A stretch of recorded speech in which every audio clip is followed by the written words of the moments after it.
It's going to be 93 today, so let's have one more celebration, y'all. A lot of people are going to be out grilling for Labor Day, and we have some easy recipes for your gathering with our family member, our friend, Chef Aaron of Kroger. Good to see you. Good morning. Got to have some burgers if you're going to grill out. You gotta have some burgers. I got a twist on a burger what for you. What did you do with these? Well, so it's kind of like a hot slaw on top. So what I did is I've got some chuck, and if you're making burgers, chuck is the way to go.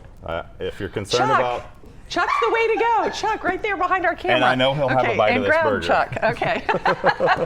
Named for our friend Chuck. Okay, so the reason you want that, it just keeps it juicy. And what I did to save from worrying about how you have to season it is I took this black truffle. It's a tomato. It's similar to like a ketchup consistency. Really? But it's full of truffle flavor. And what I did is I put about 2 tablespoons inside of that ground chuck. Oh, and I formed it into patties. Yeah. A little bit of salt and pepper on top. And the combination of coleslaw is cheddar jack, coleslaw, and then I've got more truffle. Wow. So that's a whipped truffle. It's very similar to like a mayonnaise. Where do you find this? In the condiment aisle? Mayonnaise, yeah. Okay. Condiment aisle. Good. Yum. And what I did, I just cooked it up. And then after you flip the first time, you put your coleslaw mixture on top, and that's going to help it kind of melt in and not fall off your burger. That sounds good. And then to top it all off afterwards, I've got these fried onions. Fried onions are good on anything. Yeah. This is a brioche bun. I toasted it. If you're not toasting your buns when you're making burgers, you're missing out.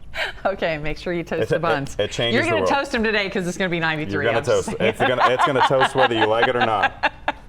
Okay. So I'm actually going to flip that onto the onions. Oh, good. And then we're going to put that on there. Easy done. You do the onions last though because you want them to be crispy when you eat it. Right, so okay. Even the coleslaw is still going to have some texture to it, even though it's warm going onto the burger. If you want to go to a lighter side. I love these kebabs. I never thought of putting shrimp on a kebab before. I usually make chicken or steak. Salmon. Salmon. That's a funny looking shrimp on there. What did I say? Shrimp? I meant salmon. I knew that's what it was. So that's funny. The twist on this kebab is you're going to make these up. You're going to get about 1.5 pounds of salmon for these 5 kebabs right here, and you're going to marinate it in the sesame teriyaki stir-fry sauce. Yum. You can drizzle a little bit on the kebab after it comes off the grill as well. But the other twist is I've got these sweet peppers. I'm taking off the stem, and I'm cutting off a little bit of the bottom. Oh, you just put the whole thing on and there, I'm putting this garlic bread cheese inside of the pepper. Oh, wow. So the reason you use this bread cheese is it's firm enough and it's strong enough it's going to withstand the heat, and it's going to slightly melt into the pepper, as you can see as it goes. And then to keep things simple, I just have a bed of rice. Good. And you just want to pull it off the skewer.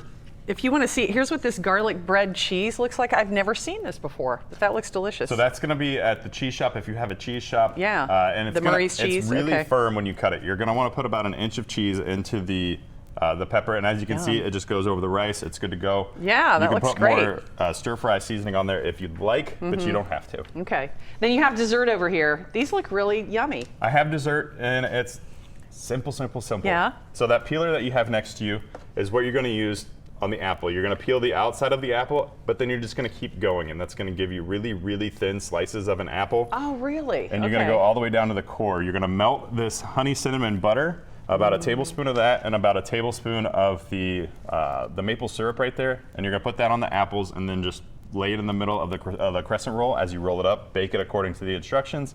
And then the optional cream cheese icing and pecans on top. Oh my goodness. It looks pretty. It looks real pretty. Super simple, kind of like an apple hand pie. Yeah. Tons of flavor today. Southern. Southern? Yeah. We'll fill your belly if you're going to have a few of these. And and the college football game day beers are out. So, the there you go. limited edition collegiate beers. These cans are really sweet if you're a UK fan. All white with the blue writing. Yeah. How can you not be a UK fan or a UC fan? They won this weekend. Yeah, fun. Thank you, Aaron. Thank you. We'll put all these up for you online at local12.com so you can go back and follow along with Chef Aaron. Happy Labor Day. Happy Labor Day. All right.